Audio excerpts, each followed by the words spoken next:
You are listening to Veggie Doctor Radio, and this is episode number 240. Welcome to Veggie Doctor Radio. I am your host, Dr. Yami, board-certified pediatrician, certified lifestyle medicine physician, certified health and wellness coach, author, speaker, mother, wife, and human being. I passionately believe in the power of diet, habits, and mindset in sparking and sustaining well-being and joy in our lives. This podcast combines expert interviews and thoughtful monologues to explore plant-based nutrition, lifestyle medicine, parenting, mindset, and other exciting and fun topics. I hope that these episodes inspire you, uplift you, and equip you with the knowledge and tools to live your best life. Are you ready to get started? Let's do it. Hey, veggie lovers. Welcome to another episode of Veggie Doctor Radio. You are going to love this episode. The gut health episodes tend to be some of the most popular episodes on Veggie Doctor Radio, and this one is a slam dunk. James and Dahlia just really nailed it. They did a fantastic job, and they answered some questions and gave some information that I didn't even know. So I learned a lot in this episode. These two dietitians, they're just very knowledgeable, they're experienced, and they care.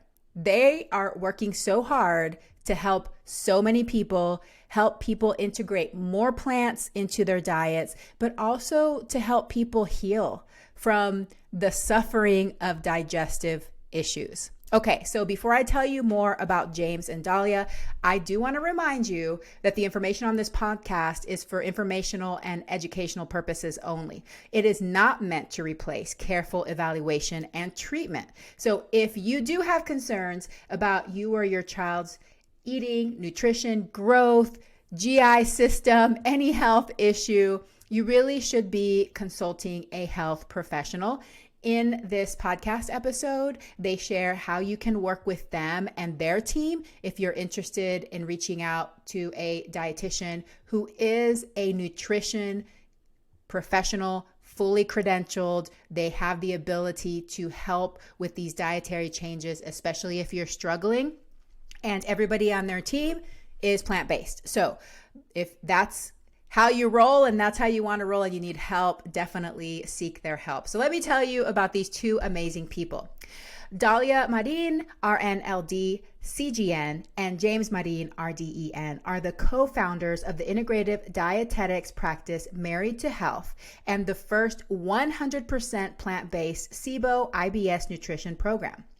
As gut health dietitians, Dahlia and James' goal is to spread knowledge about the importance of incorporating plant foods to support a healthy gut microbiome and help those with gut issues get back to a thriving gut microbiome. So like I said, these two have been hard at work for a while. They've been plant-based for over a decade, and they are creating so many amazing resources and assets.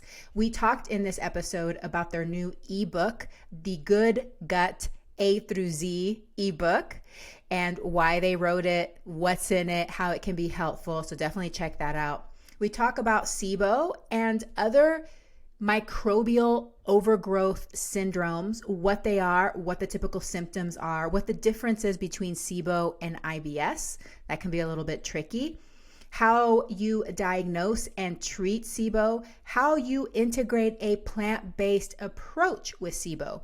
Because probably most people have heard if you have SIBO, you shouldn't eat a lot of plants because fiber, carbohydrates, not good for your gut whenever you have microbial overgrowth. So we talk about that. We also talk about prebiotics, probiotics, and postbiotics, and they answer the question, should we all just be taking probiotics?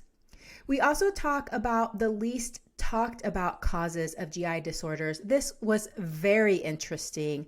We got a whole nother perspective, talked about a whole nother dimension that can be affecting your gut health. So you definitely want to be paying attention to that. And then we touch on anti-nutrients. You've probably heard of them, lectins, phytates, all of those things. Are they killing us? Are they horrible for us? What should we do with these anti-nutrients? And of course, we hear what they wish more people knew, and we hear about their amazing morning routine. So this was a fantastic episode. Like I said, information packed. They were just laying down the wisdom and the knowledge, question after question after question. So like I said, you're definitely going to want to listen to this. If you struggle with your gut or anybody in your family does, take notes, listen to it again, share it with friends and family so that they can hear this information, because it is so, so, so, so important.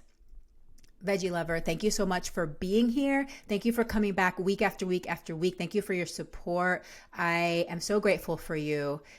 And I have so much appreciation for being the host of this podcast and being able to share all this wisdom from these guests with you. So thank you. Welcome new listeners. And now let's welcome Dalia and James Marin.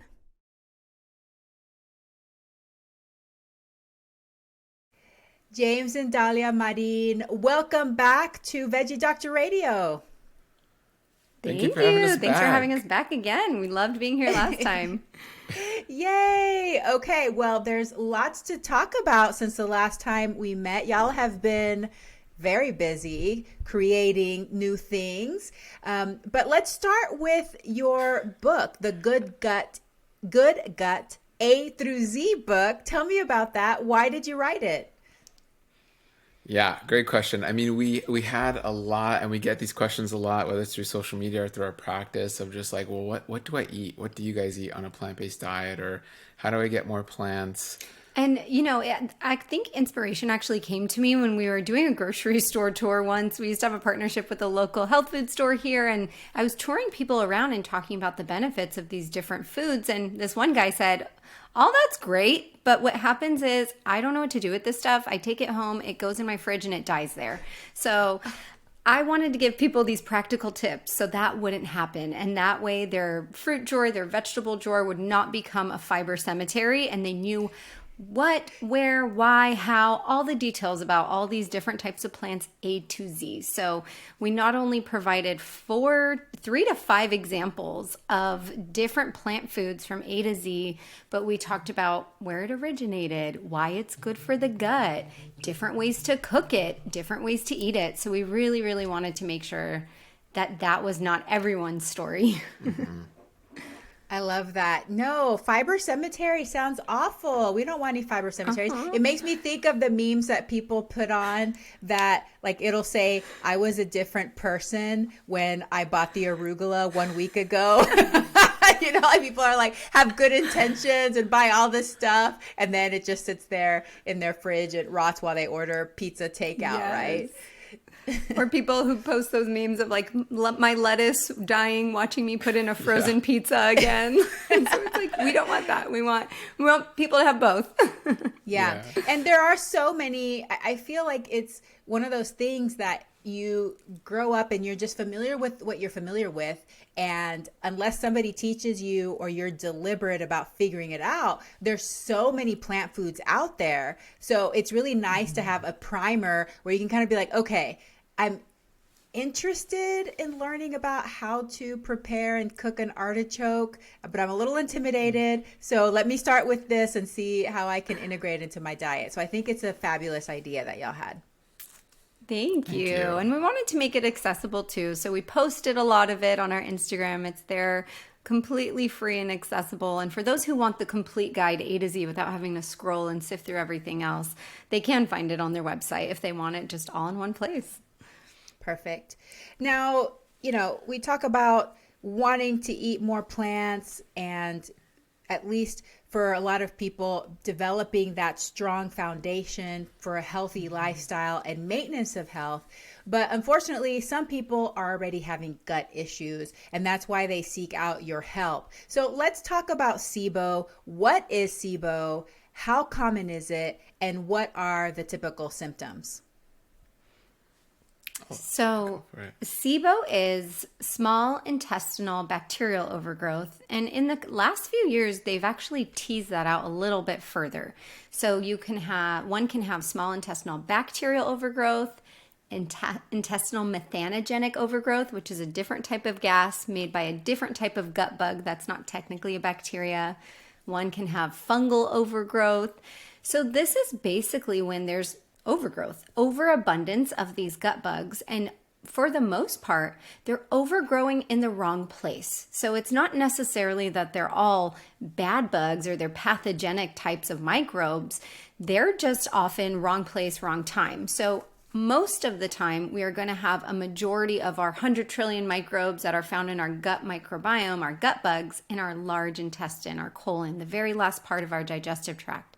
So these, in different conditions, whether there is dysmotility or improperly moving intestines and there's some stagnation and they'll kind of creep up, or that can happen in times where there's just too much of any type of gut bug. Maybe somebody got food poisoning, or for whatever reason, they had more growth of a different type of gut bug. And what these do are they'll open up the little door, because we all have these little doors that compartmentalize our gastrointestinal tract, and they'll open up that little door and be like, hey, small intestine, I see a bunch of undigested, unabsorbed food.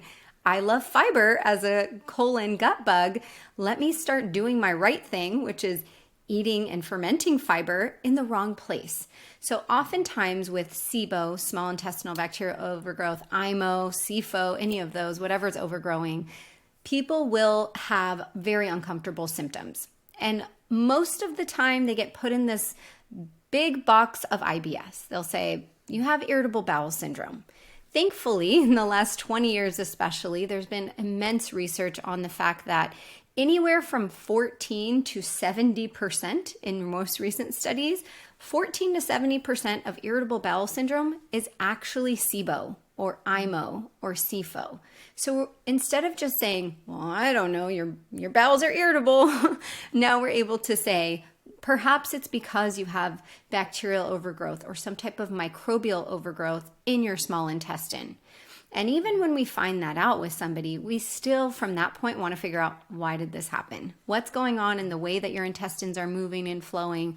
What's going on where there's just imbalance of the inflammatory versus the anti-inflammatory gut bugs that you have living inside of you? And then to simplify that really quickly, like we love to give analogies. We give one of two analogies, either city analogy or ecosystem analogy. And I kind of feel like going with the ecosystem analogy because one thing we kind of preach and educate and teach our patients about is really understanding like the most important ecosystem lives right inside of you. Like we go as far to say your inner ecosystem is the nexus of all health on the planet. Like if we take care of our inner ecosystem, the ripple effects will be profound, the likes of which we can't even fathom. So, in that ecosystem, it's just like when we take, let's say, a rat from a forest and move it to an island and it like decimates an island. We hear about this all the time. Or we take hogs from Africa, we introduce them somewhere into Texas, and now there's a hog problem. And so it's not that the actual animal is it's a bad animal. It's just, again, it's the right animal in the wrong place, right? So our inner ecosystem resembles that in many, many ways, where we need all these different microbes. And even we haven't even gotten into the virome and all the viruses, but there's so much going on. And a lot of the times with this dysbiosis and with this kind of imbalance of our ecosystem, things just go awry and get wacky. And then you start having all these different symptoms. So it's much like the outer ecosystems we're seeing. Mm-hmm.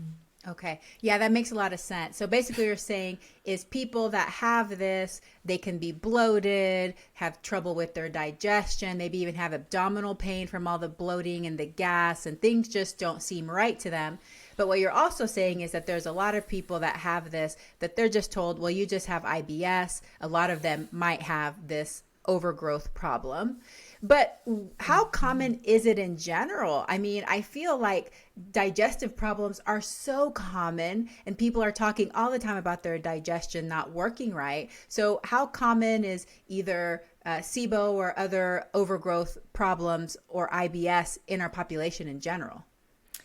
Yeah, so the NIH estimates that 60 to 70 million people in the US are struggling with irritable bowel syndrome or some type of digestive disorder. So 10 to 15% of Americans, which is 1 in 7 people, have been diagnosed with IBS, irritable bowel syndrome. So they are walking around with those symptoms that you just said. Excess gas, which is passing flatulence anywhere from 10 to 15. It's normal from 15 to 20 times a day, but more than that. If you have excess of 15 to 20 times a day of passing flatulence, they're bloated, they might be excessively belching, they have alternating constipation, diarrhea, or just diarrhea or constipation. They have abdominal discomfort, change in defecation, maybe they're passing mucus or blood in their stool, and those are just some of the symptoms that they may experience. Maybe they're having gas that has a really strong smell like sulfur or rotten eggs a lot of the times. These can all tell them, hey, something's off with your gut. You might be one of those 10 to 15% of Americans, those 1 in 7 who are suffering from irritable bowel syndrome. And of that, like I mentioned, 14 to 70% of those 10 to 15% of Americans do have SIBO, according to studies. So it's on the rise, unfortunately. And I think that that's so multifactorial. There are so many root causes for SIBO, but I think especially in today's day and age, those of us who are in their 20s, 30s, 40s, now we're the generation who was pretty much raised on highly processed foods. And we know the first 1,000 days of life, I'm sure you as a pediatrician are really passionate about first 1,000 days of life as well, because we know studies show it's an extremely impactful time to the development of the brain, the immune system, and the gut microbiome. So those first 1,000 days of life include mom's pregnancy. And now we're seeing a generation of more moms pregnant who have IBS. And they're more likely to pass on their microbiome to their baby. In the first 2 years, we do know also that the World Health Organization, American Academy of Pediatrics, other organizations are recommending 0 added and refined sugars before the age of 2. And we're not really seeing that being carried out. So we're seeing in the first 1,000 days of life, people's microbiomes were offset. Maybe they took a lot of antibiotics in that time as well. Perhaps they had stressful childhoods or stressful developmental years. And whether that is in the first 1,000 days or even several years after that, we're seeing that more and more, unfortunately, this is becoming more prevalent. And we're seeing more younger adults now suffering with irritable bowel syndrome and other GI disorders, inflammatory bowel disease, other things as well. So it is 1 in 7 right now, but I think that that's going to become much more prevalent, unfortunately. And with data, I mean, it lags somewhat. So we would even say it's even more than that now. It's just going to take time for that data to kind of catch up. And it makes sense. And even anecdotally, when you assess whether it's in your patient population or you're out with friends or you're at a family gathering, it's very common. We're hearing more and more of our family members and even in our friend circle like, oh, I have gut problems, or they've been talking with us a little bit, and we tell them what we do, or we're getting into the weeds of it. They're like, oh, maybe I'm constipated. And we've come to find out like constipation can become normal for some people. And it's like, oh yeah, I go like every other day. I have a bowel movement every other day. That's my normal. And it's like, or well, once a week. that's not optimal, right? So that is showing you're having some issues there. So come to find out there's a good majority, a good population of people that don't even realize they're having symptoms because it's their normal. So yeah, we think these numbers are a lot higher. Yeah, I can identify with that because before I adopted a plant-based diet, I suffered from constipation for 30 years, and I thought it was normal too. And also my chronic abdominal pain was just normal. So it feels really great not to have abdominal pain and constipation now and have, be free of those symptoms for so many years, for over a decade.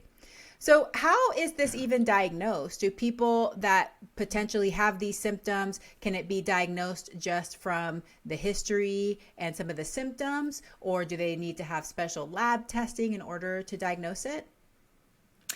So with irritable bowel syndrome, there's criteria that one can fall in to be diagnosed with irritable bowel syndrome. So there's this Rome criteria that basically looks at change in abdominal pain, change in defecation, change in bloating and gas. And so those would qualify somebody for an IBS diagnosis. If they're having them more than a few times a month for several months, they would be diagnosed with IBS just based on what they report. With SIBO, small intestinal bacterial overgrowth, or IMO, or even fungal overgrowth, but more so SIBO and IMO, we can actually test for that. So gold standard to test for them would be to take a small amount of what's called small bowel aspirate. So a little bit of fluid from the small intestine that a gastroenterologist would extract while they're performing an endoscopy, a study that puts a camera down their entire upper GI tract to kind of take a look at it. So gold standard is that, because they're going to sample this fluid, send it off to the lab, and they're going to then say, yes, this person had excess amount of hydrogen or excess amount of methane gas in their fluid that you sent to us to biopsy or to test. Yes. And then if that's not accessible, because not everybody's going to have an endoscopy, or they're invasive and, not everybody needs that full on procedure. So now it's become more widely accessible where patients can even order this for themselves. I don't recommend that you do if you don't have the support to really review it and go through it. But now practitioners can order a breath test where a patient can either do it in the office or they can do it in the comfort of their own home. And they are basically drinking a fermentable substrate. So they're drinking a fermentable carbohydrate. It's either glucose or it could be lactulose, which is glucose plus lactose. They're drinking this, and then every 20 minutes, they're blowing into these little bags. And they send off these little bags of their breath to a lab. The lab analyzes them, and the lab can then say, this is exactly how much hydrogen, methane, hydrogen sulfide gas you had, and this qualifies for SIBO or IMO or not. And with fungal overgrowth, it can get a little trickier. Very few will test for this. Also, same way of getting small bowel aspirate and saying, yes, you did have excess amount of fungus in your small intestine through your fluid. But I feel like in the next several years, I think we're going to get better at really detecting this fungal overgrowth, because we're starting, unfortunately, to see it more and more commonly with people who live with things like mold illness, mycotoxin illness, or just have taken a lot of antibiotics in their life. And now these regular fungi and yeast who are living in their gut amongst the bacteria kind of said, hey, bacteria's gone, let me take over. So I think that that's going to start to become more accessible, but we're not there quite yet. Wow, that's super fascinating. I actually didn't know about the breath test for diagnosing that. So thanks for sharing that with us. Okay, so it sounds like whenever you have this overgrowth, it's a problem and it's creating an imbalance. So whenever you're putting things like fiber and carbohydrates in the intestines or eating them, so they're getting into the small intestine, you're having problems. So one would assume that the treatment is to adopt a carnivore diet, right? So that's what I'm hearing over and over again. So how eat a big raw liver. Yeah. So given that the problem, how do you treat SIBO with a plant-based approach? Is it even possible?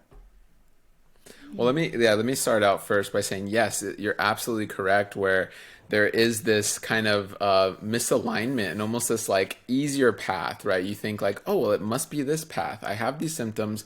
Therefore, the path is a low carbohydrate, low fiber diet, because I feel better. If I just eat chicken breast and steak and lots of butter and, and the list goes on and on with the more carnivore based diet, right? It's like, oh, well, I'm not putting in those fermentable carbohydrates. My symptoms are gone. I'm cured. And somehow we've equated suppressing symptoms equaling a cure. And that is just not the case, because a great analogy we give for this is it's like you're racking up immense amount of debt, right? It's like you're charging your credit card like crazy. You're opening more and more credit cards. You're racking up debt. And then someone goes, well, I have the solution for you. And you go, what? Well, take all those letters and the phone calls, change your number, and just rip up all the letters. And there you go. Your symptoms are gone, right? You're not getting those letters in the mail. You're not getting the phone calls. It's all You're great. Debt-free. Debt-free.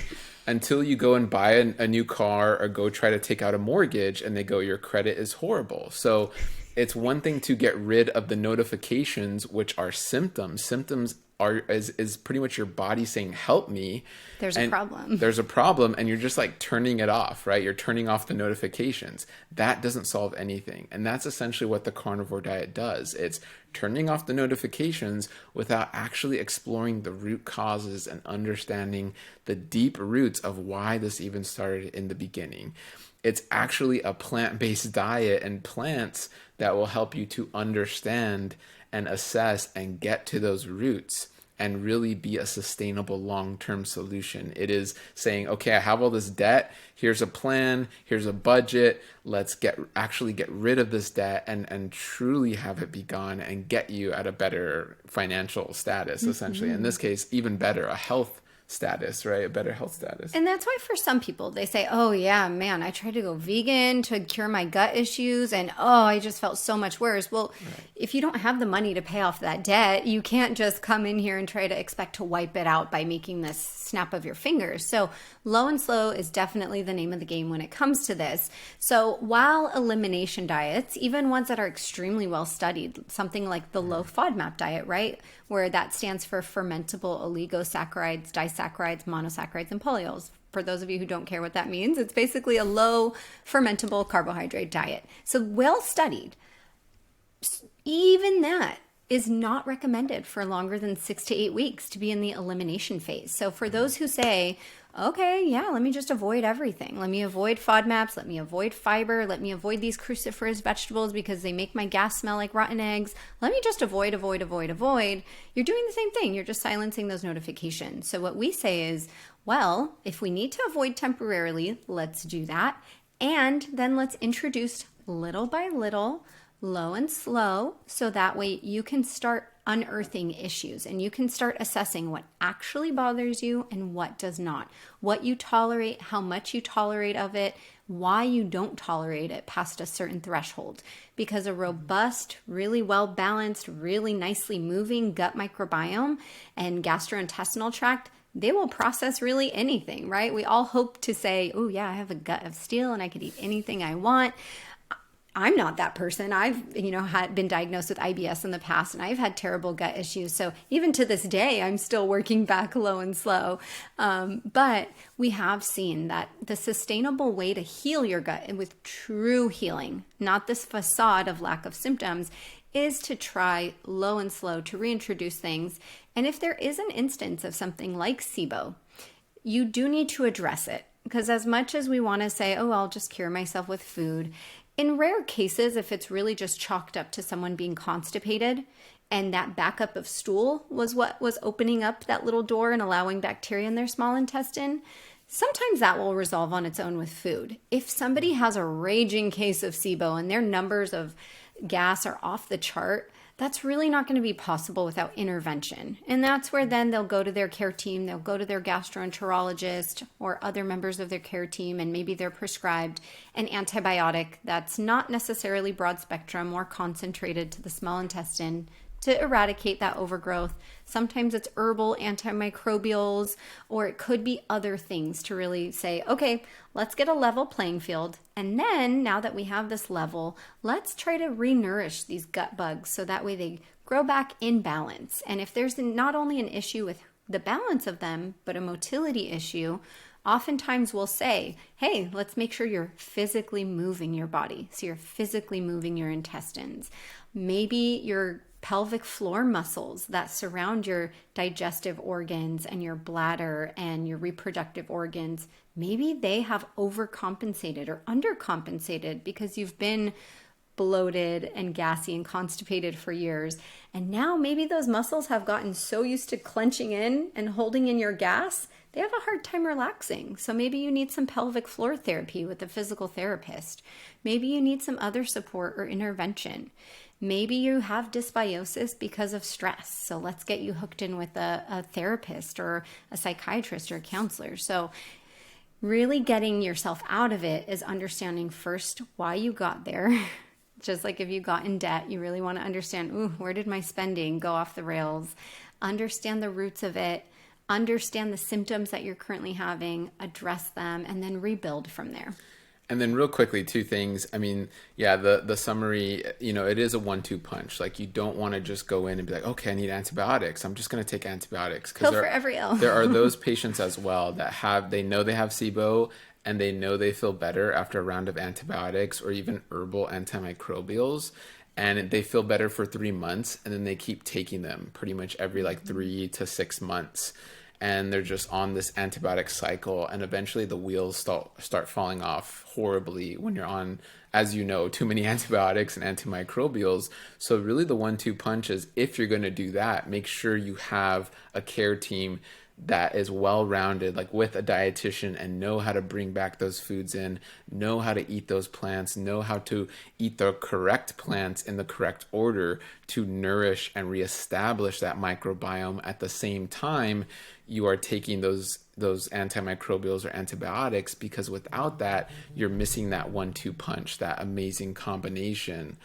Also, to add, because I know Dahlia doesn't showcase herself enough, she has had IBS, and with a plant-based diet really, really, amazingly improved it, to the point where that's why she is so passionate about this. That's why she specializes in this area.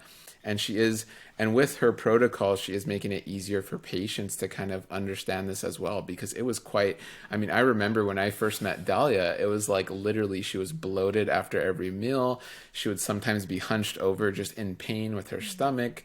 Like, everything she ate made her stomach feel horrible. And I think, especially when we first met, it's like those embarrassing bathroom visits that she would kind of hide. And, it can be not only from a just physical standpoint, but even a mental and emotional, like the relationships and going out and connecting in that communal setting like we humans do.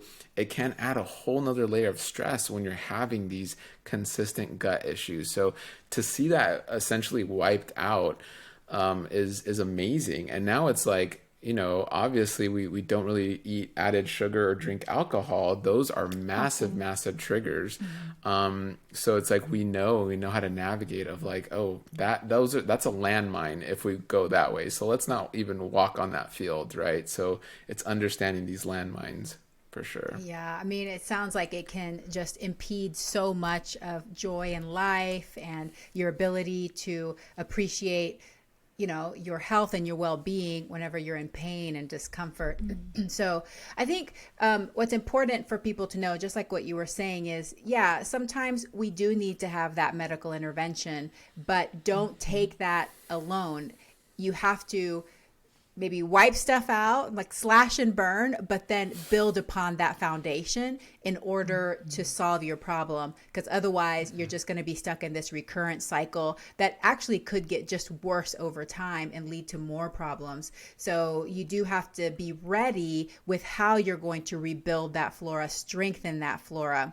Now, naturally, what comes up, because it sounds like what you're saying requires time and patience, right? So people have to know that they're going to be in this for the long haul. They're not going to be better in 1 week. It's going to take time, sometimes maybe frustration, trial and error, going back down on the amounts after they've gone up, just to know, okay, that was too much. Maybe I need to go back down a little bit. So then, we're Americans and we want magic pills and quick fixes. So naturally, the question is, can't I just fix this all by taking probiotics? So tell us about that. Should we all be taking probiotics? Is there a place for probiotics when it comes to some of these conditions? And if not, then what is the best way to foster a healthy gut microbiome? Can I start? And then I know Dahlia has a lot to say. I'll kind of jump in quickly, because I want everyone to realize the food you are eating has probiotics, and there are literally probiotics inside of you. This really, really goes back, and I can't say this enough, about your inner ecosystem. A quick analogy on this is like, it's like you have a garden within you, right? And it's more than that. It's a rainforest within you. And understanding the dynamic of probiotics is understanding probiotics as the seeds and your gut as the soil. It doesn't matter how many seeds you have. Great. You can have the best heirloom, organic, amazing seeds. But if you don't have the healthy soil to plant them in, it doesn't really matter.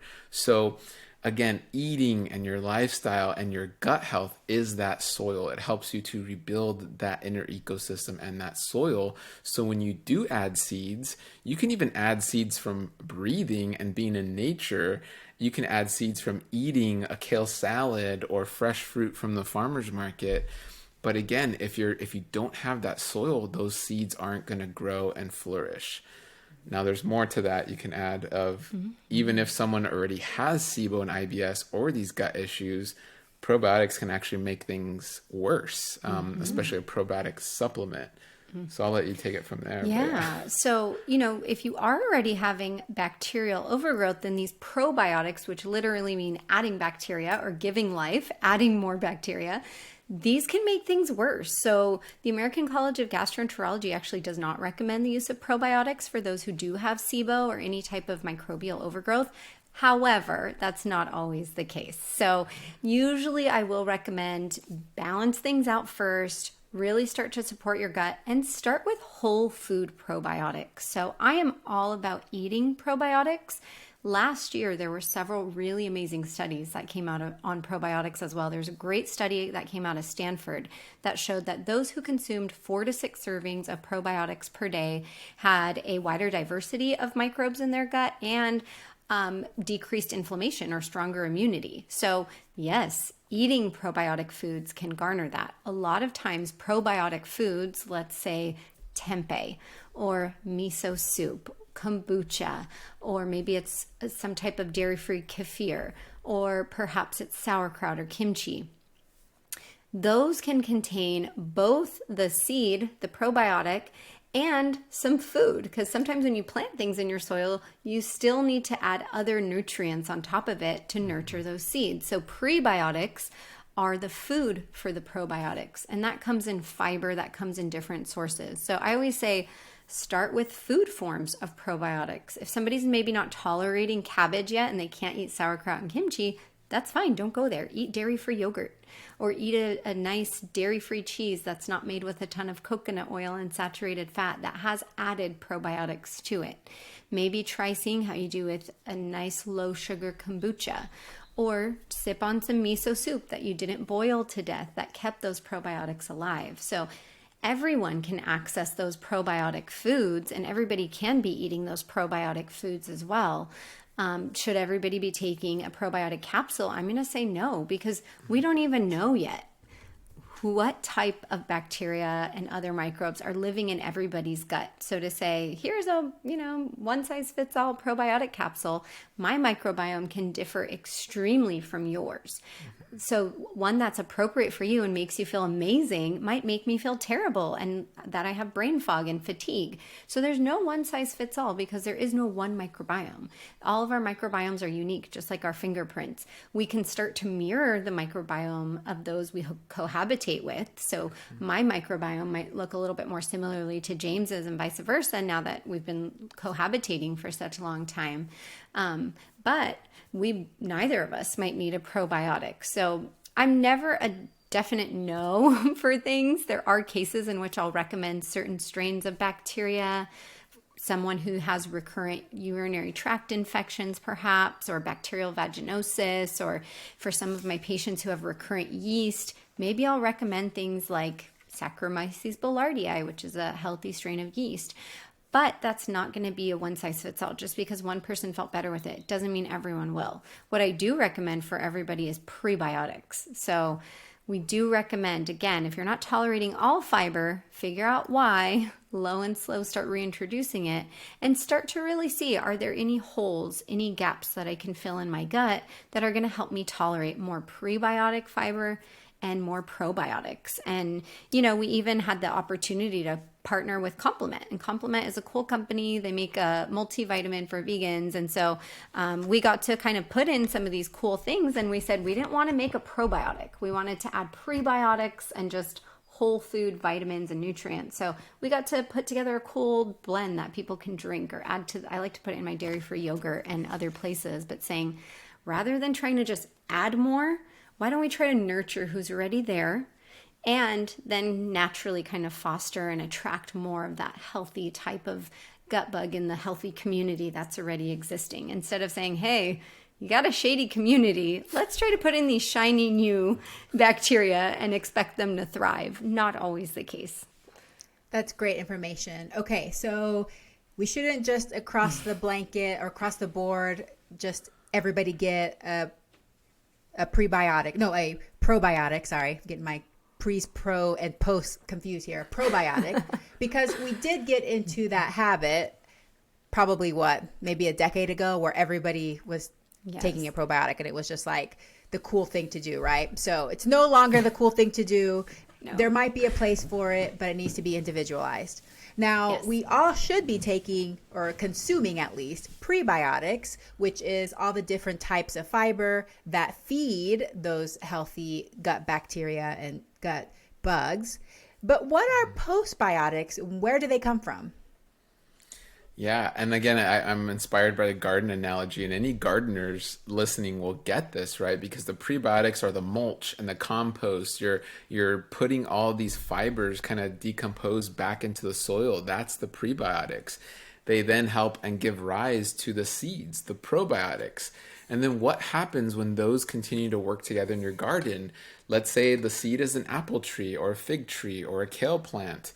And then you start to bear fruit. And so those fruits and the vegetables are essentially probiotics in the microbial world, right? So these probiotics aren't actually fruits or vegetables, but in the microbial world, they're short-chain fatty acids. Postbiotics. The postbiotics, right? The fruit are the postbiotics. The fruit are the postbiotics. So in the microbial world, though, these fruits or postbiotics are short-chain fatty acids, proteins, various other fatty acids. I mean, they're vitamins, even B12. I mean, the list goes on, and there are all these little gifts your microbes are giving us, and it's pretty amazing. And that's why now in the macro analogy, the beautiful thing is it can go full circle, right? Because now these like postbiotics in the plant world are figs and kale and all these different fruits, papaya and nectarines. And the beauty of that is you get to eat those, and those are prebiotics, and the cycle goes back on and on and on. And it's a beautiful thing. But I don't know if you want to add to that. That was beautiful. I can't and in the human body, that's what it's doing too. It's creating this whole feedback loop where if we're doing the right thing and feeding our good gut bugs, then it's creating good positive feedback loops to help us feel better and have more energy and protect us from heart disease. But it can also work in the opposite way, in that it can be creating feedback that's not healthy for us, leading to more anxiety, depression, or even increasing our risk of heart disease. So I think it's important to know that it is a cycle and it's a chain, and all the literature coming out now that's so fascinating. I even saw an article, I don't know if y'all saw this article this week, about how your gut microbiome may influence how much motivation you have to exercise. Mm-hmm. To exercise. Definitely. So we know that it influences our cravings for sure. So because they want to keep eating. So it's in their best interest to keep feeding them what they want to keep eating. So sometimes we have to understand that these cravings are coming from a place where it may not be supporting our health, because it is fostering those colonies that are not necessarily as health promoting for us. So it's super fascinating, this whole chain, how it's all connected to these little organisms that we can't even see. Right. It's amazing. And they're so intelligent, because even these more inflammatory microbes, when we do feed them, it's almost, I always say, they're almost like a little fire that they cause, right? This inflammation that they generate. And a little bit of fire is fine, right? We can cook on it, we can stay warm by it. But when we're feeding too much, when we're putting too much gas on that fire, that will grow and grow and grow and start damaging things. So even as we're feeding them more, they almost oust themselves, because then we're like, oh, my stomach hurts, I'm constipated, I'm having rectal bleeding, or I'm seeing mucus in my stool. I'm seeing the signs of these inflammatory microbes. I'm seeing that my stool is wiping really messy, more like peanut butter. Something's off. So they also kind of present themselves in a not so positive way to say, hey, something's up. Please do something about it. Please make some changes. And that's why we're seeing this across the board. Like it's always like the gut fill in the blank connection, right? The gut brain connection, the gut environment connection, gut hormone connection. Like everything is connected to the gut. That's why it's like the nexus of all health is the gut. I would even go as far as the gut politic connection, the gut, economy connection. If we focus on the gut, everything else kind of falls into place, because microbes are ubiquitous. And it's not, we focus heavily on the gut microbiome, but we have a lung microbiome, we have a mouth microbiome, we have a skin microbiome. They're all connected, and the list goes on and on. And so, like you said, another way to put this is literally microbes are the medium in which everything is connected, from the bird flying outside to your spouse or whoever you cohabitate with to your pet dog in the house. We're all connected by this medium of microbes that are floating in the air, that are on surfaces, that we breathe and taste and eat every single day. And it's like, it's really just embracing this and understanding this and tapping into the potential of this, which is really exciting. And everything we've learned in the last 30 years is really just scratching the surface on all of this, which is really crazy to think. So we get really excited just thinking about where nutrition and medical nutrition therapy will go, and even medicine. Yes. It's amazing. Y'all are genuine nutrition nerds, which is a good thing. That means that you're in the right profession. All right, so let me throw one at you, because lately I've been obsessed with and very passionate about time-restricted eating or intermittent fasting. What information do y'all have on using this modality or adding it on as another, something in your toolkit when it comes to gut health?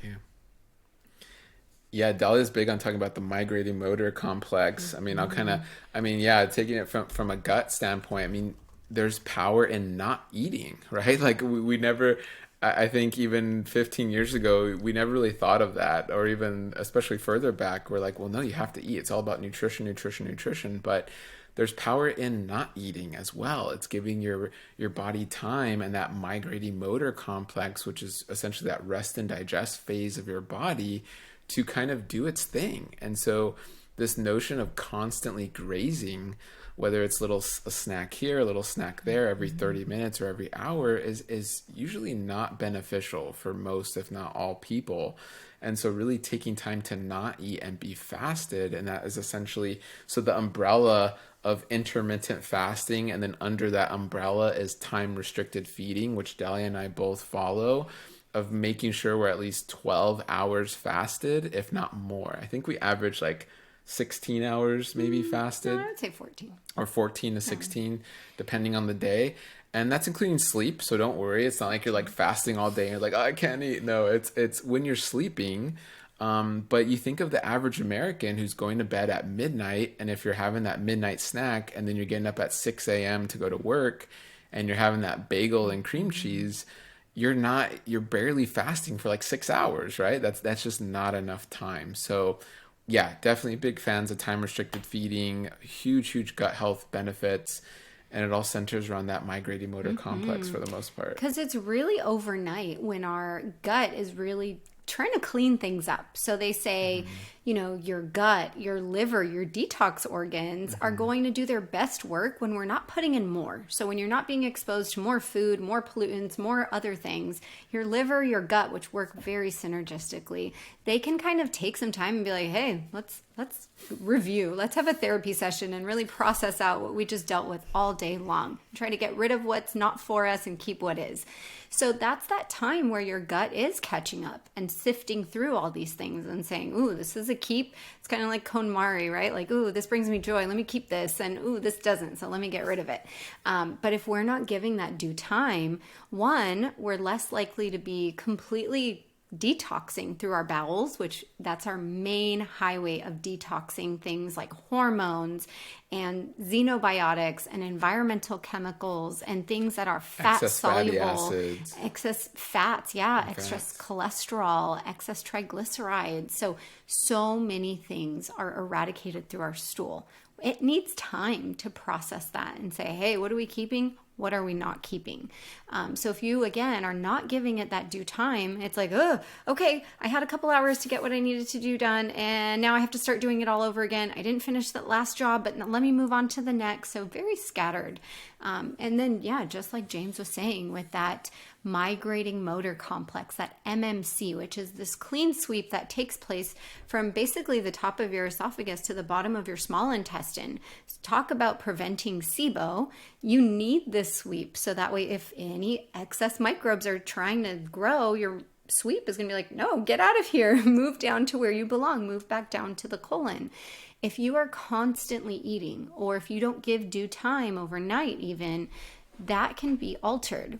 We know that sleep also is so important. So if you aren't practicing time restricted feeding, hopefully you are practicing sleeping with your circadian rhythm, because that also can influence that migrating motor complex, that balance in your gut bugs. But both really are so important. And that's why most of us wake up and in the morning we're like, ooh, time to go. I know that overnight my body was at work forming some stool either before you eat breakfast or after. Most people say, ooh, I get that urge. I have something called that gastrocolic reflex, where those nerves in my colon understood that there is expansion there, and it's now time to empty out before new things are coming in and being processed. So if we're really conscious about when we're eating, that can happen very efficiently as well. Yeah, like, I mean, what's the first thing you do when you wake up? You urinate. And typically the second thing you'll do very soon is you'll defecate. So, and there's a reason for that if you're in that proper rhythm. Your body's trying to detox. Cool. Oh, I love that. What are the least talked about causes of GI disorders? Well, I'll kind of start there from maybe or you want, yeah, I mean, you can say yours. One that's really big, I would say, is just environmental toxins. I have to kind of just start there. And this is one of the reasons why we've been 100% plant-based for 11 years, which is crazy to think. And one of the main reasons is we think of animals as being great bioaccumulators, right? Like, most definitely animals can bioaccumulate nutrients. And that's wonderful. Like, we're not going to deny that there are nutrients in animals, but there are also nutrients in plants. And in the same way, animals, just like we're animals, we bioaccumulate nutrients in our liver and our organs and our tissue. We also bioaccumulate toxins. So I think it was quite just the perfect storm of the industrial revolution, of just industrialized farming, and the chemical revolution. You know, I mean, going as far back as DDT is good for me, and just all these notions of what we thought we knew of utilizing chemistry, which, don't get me wrong, is great, but not taking an integrative approach and understanding a big picture view of this. And we're still doing this to this day. I mean, just as an example, and I categorize this as an environmental toxin because 80% of the antibiotics that we produce in the United States actually go to livestock.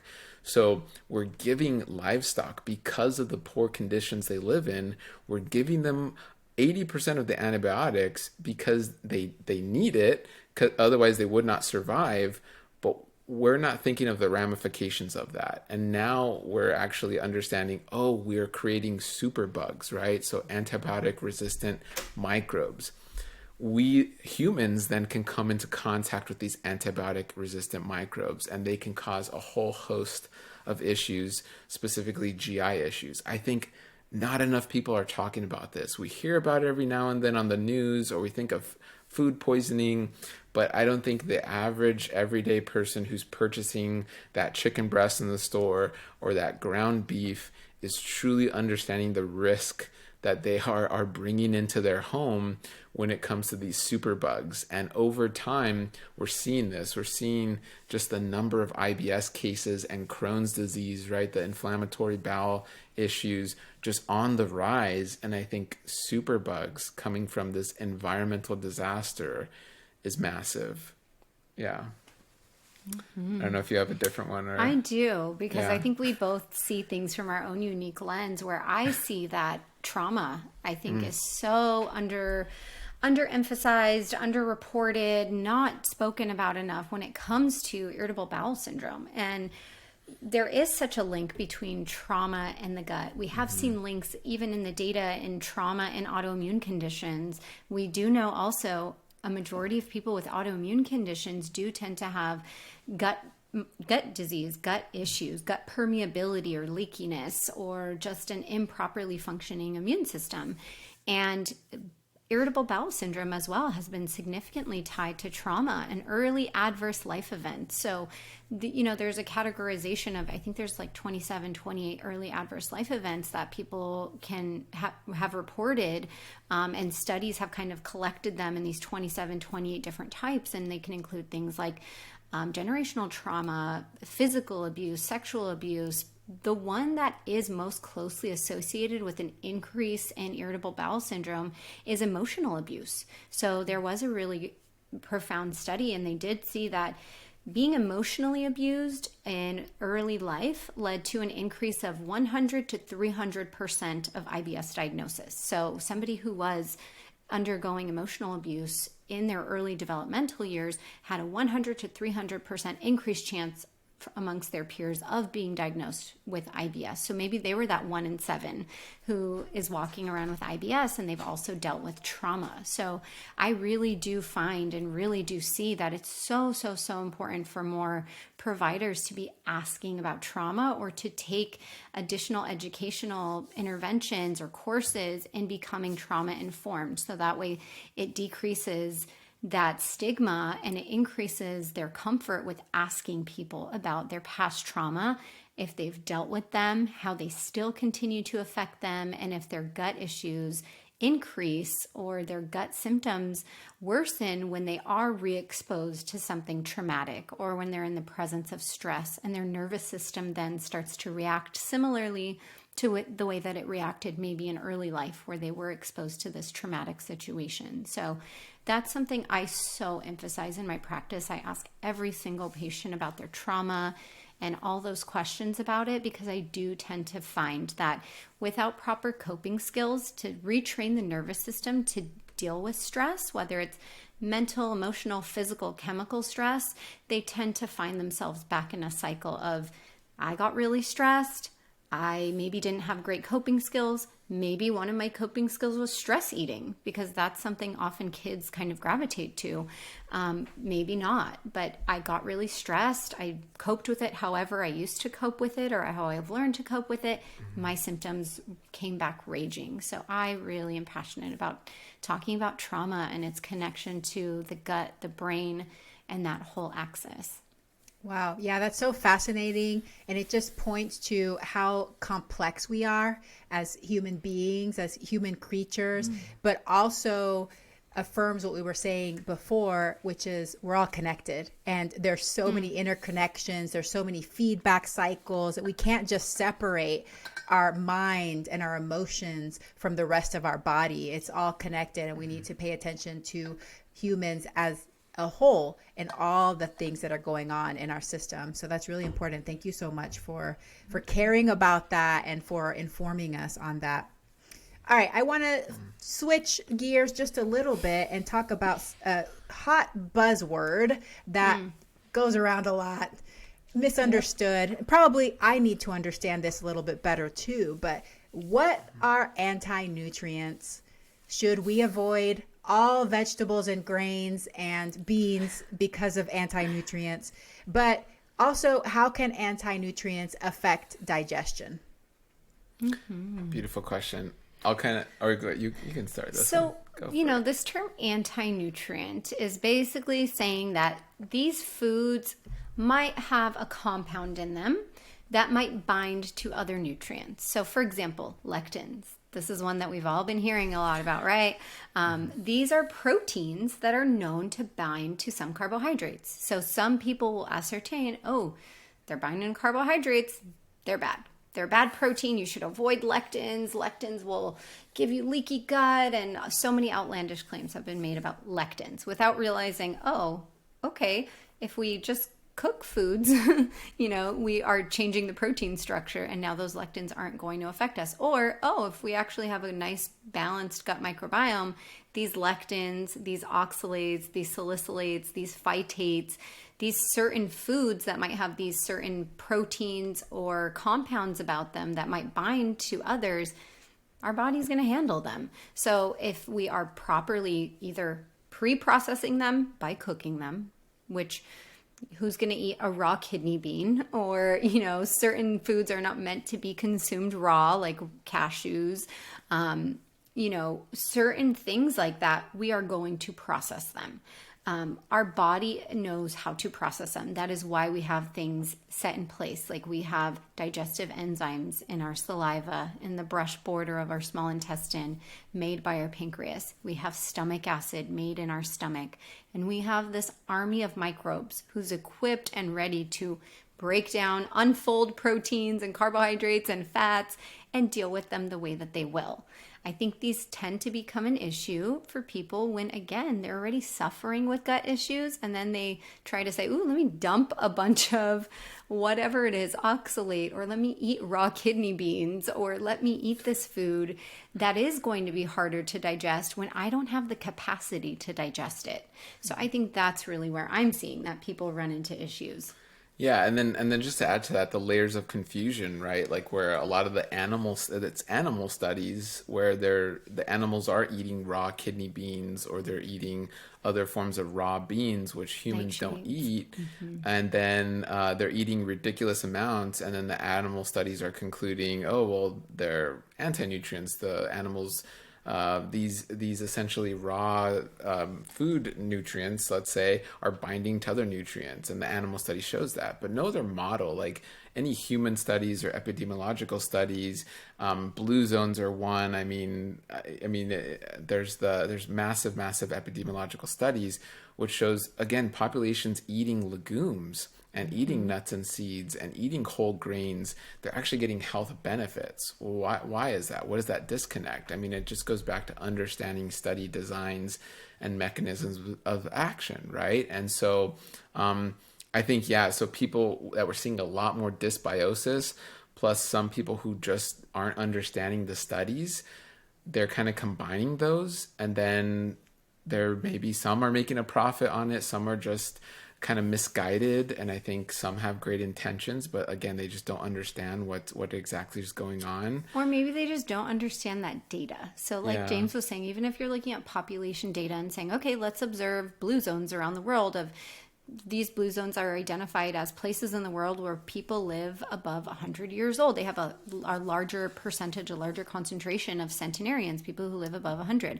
These blue zones are eating a lot of phytates and lectins and oxalates and all these anti-nutrients. And not only are they living longer despite eating them, there have even been studies, like there was a really great randomized clinical control trial that had crossover, where they were actually feeding whole grains to one group, and then the other group was not fed whole grains. And the group that was eating grains dropped an inflammatory marker, C-reactive protein, by 21%. And then when they stopped eating the whole grains, because they did a crossover and they switched, their C-reactive protein, that inflammatory marker, went back up by 12%. So there is really robust scientific data to say not only are these whole grains, these, anti-nutrients, not harmful. Again, if you cook them or you have the digestive capability for them, they're health adding. They are beneficial to your health. So we don't prescribe to that, but we also don't discount when someone comes in and says, hey, every time I eat grains, I get really bloated. We try to help them identify, what can we do with the grains? Maybe how can we help you break down the proteins before you're ingesting them? So that's where we'll tell people, okay, let's try breaking down the fiber and the protein. Maybe we're having them, instead of eating fresh rice, maybe we're saying, okay, try cooking it and then freezing it, because those were two ways that you broke down the protein and the fiber, by freezing and by cooking.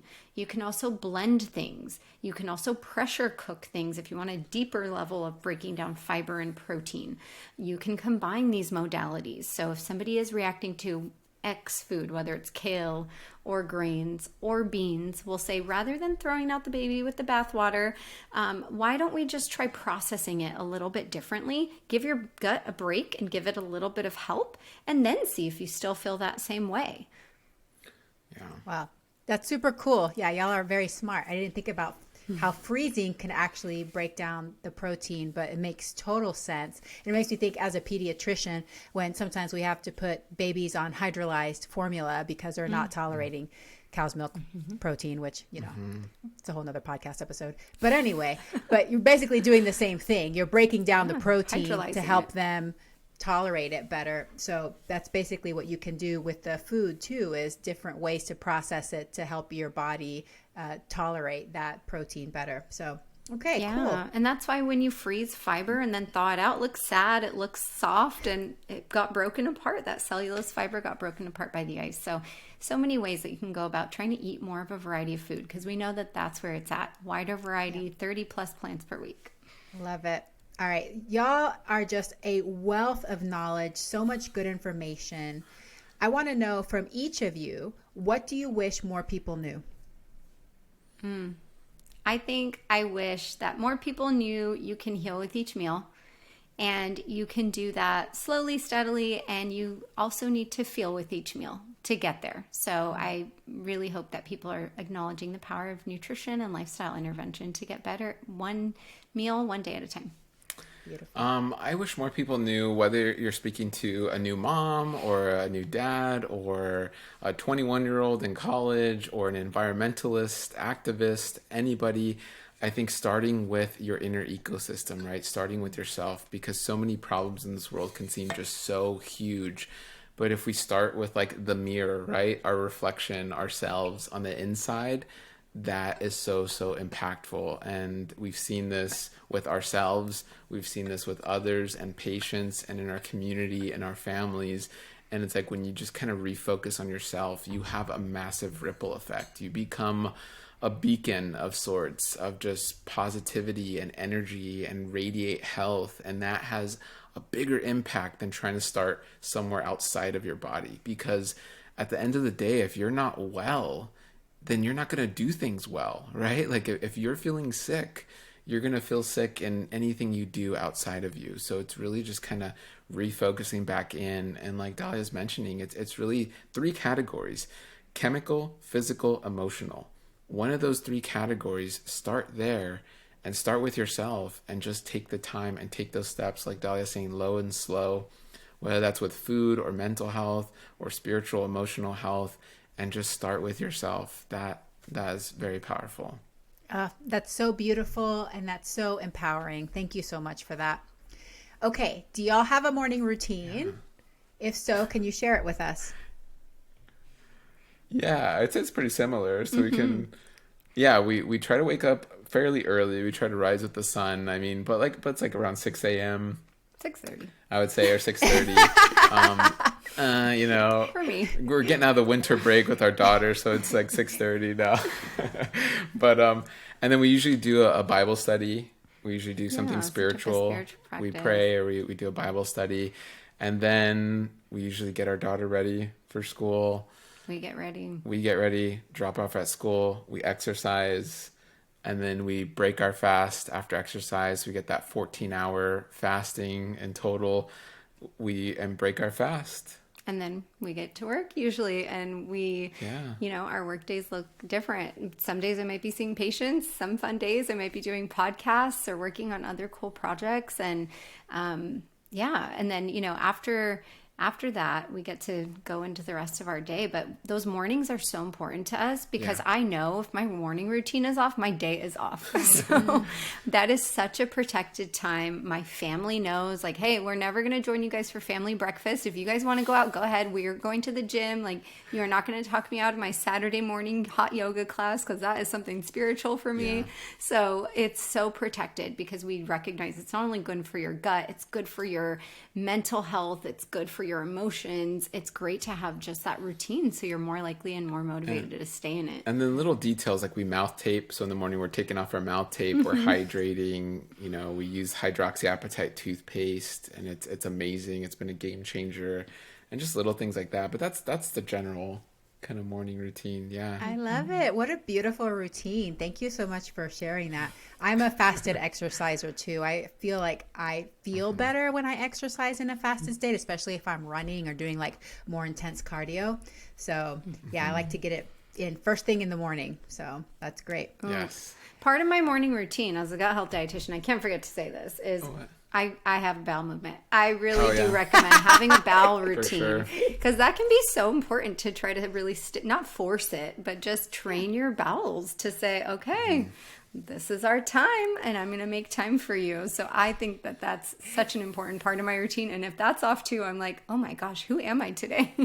Yeah, I love it. You're the queen on the throne first thing in the morning, huh? Beautiful. My squatty potty and I. Okay, y'all.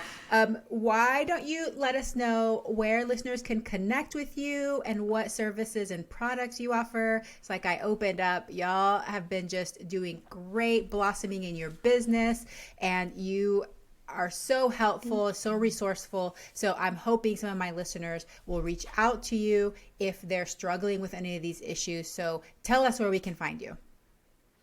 Yeah, so that'd be MarriedtoHealth.com and everywhere across social media at MarriedtoHealth. And we're really proud of our team of dietitians. So we're just straight up dietitians, all dietitians in our practice.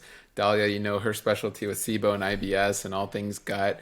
We have other dietitians that are amazing. We actually, speaking of emotional health and just emotional release, one of our dietitians has married nutrition with, she's certified in neo-emotional release. So really kind of marrying that feeling and that emotion with nutrition is really great. And then we have other dietitians who specialize in metabolic disease, cancer, plant-based nutrition, eating disorder, pediatrics. So we're excited. So we love supporting our dietitians. And then we also have our passion projects that we have. So we have our Good Gut A to Z ebook for those who are interested. They can find that on our website. We have Gut Nurture, our cool gut supporting blend with complement. And we also are going to be relaunching our past SIBO IBS program back by popular demand. It is a resource of everything we talked about here today and more, way more. On how you can continue to heal with each meal and really support your SIBO IBS through plant-based nutrition. So you can stay plant-based and learn which plant-based foods you're going to tolerate, digest, and eat most, and really understand the who, what, when, where, why. And we have an amazing gastroenterologist who will be involved, pelvic floor therapist, our neo-emotional release dietitian, primary care provider. So we're really excited. So those who are interested can sign up on our wait list or sign up for the course. And this is the only 100% plant-based SIBO IBS program and protocol. Everyone Complete else with meal out there is plans, like, eat more recipes. chicken, eat more steak, which, hey, if you want to do that, you totally can. But we feel like this goes in way more depth. This is really, really helpful of getting to the root And causes. that's not going to help your gut And microbiome. that's exactly, like, you want something that's actually going to help long term. Like we feel like we've really hit that.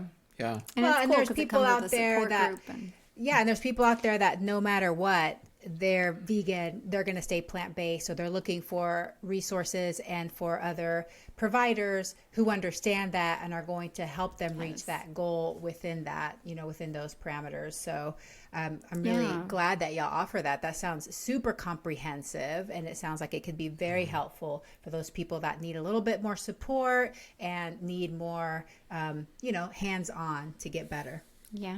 And even for the people who just want to eat more plants, maybe they're not vegan, but they're predominantly plant-based or want to eat more plants. So yeah, we're very excited about it.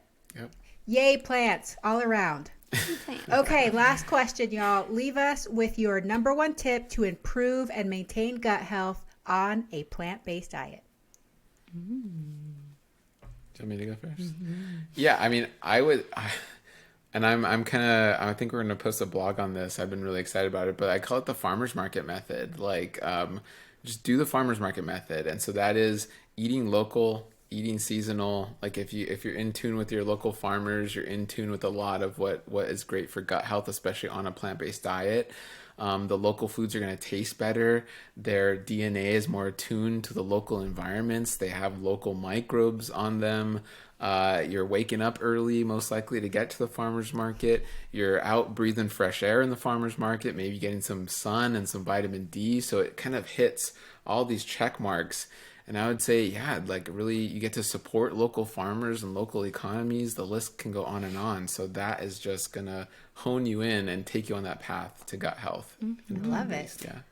And I think for me, it's trying to cook more of your meals and just eat with presence and mindfulness, because I think people don't realize a huge part of our digestion happens in what's called the cephalic phase. And that's really before you've even eaten food. It's the smell of food, the touch, sense of food, the sound of food, the smell, all of it, engaging all those senses when you're preparing the food, seeing the food.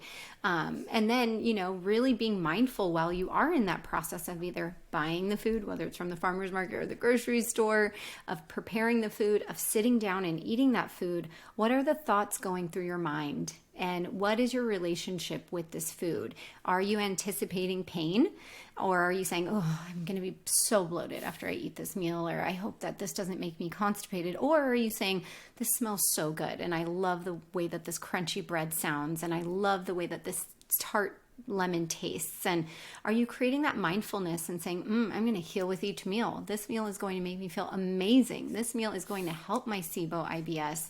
So really creating that time with your food and really creating that relationship and that presence with your food. Because just like any relationship, you can have different layers and different levels. Anywhere from roommate or spouse, where you're married to that food, you love it and it loves you back. It could be an acquaintance type of relationship where it's a weekend friend. It could be a strained family member that you only see on holidays. Or it could be toxic, where you're like, those boundaries. No contact with you. I love you, but you don't love me back, and you make me feel terrible. So really trying to be mindful of what's your relationship with these foods, and what are your thoughts, and how are you engaging yourself in this relationship with this food. I love it. That is so beautiful and so applicable and so important for all of us to remember. Well, James and Dahlia, thank you so much for coming back on Veggie Doctor Radio and dropping all this knowledge and wisdom. I know that this is going to benefit a lot of the listeners.